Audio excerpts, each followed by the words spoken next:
Ota bola shom vaqtida qabriston oldidan o'tib ketaversa, otaga qarab bola savol berar ekan.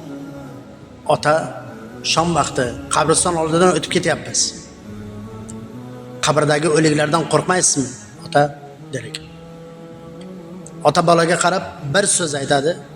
Bola bir umr qo'rqmas botir bo'lib o'sadi. Bilasizmi qanday so'z? Bolam, hech qachon o'likdan qo'rqma. Sen bu dunyoga tiriksan. Tiriklardan qo'rq. Tiriklar seni joningga nohaq qasd qilishi mumkin. Seni g'iybat qilishi mumkin. Senga tuhmatlar qilishi mumkin. Seni beozor joningga ozor berishlari mumkin. Nohaq g'iybatlar qilish mumkin. Balo qazolarga girdob qilish mumkin.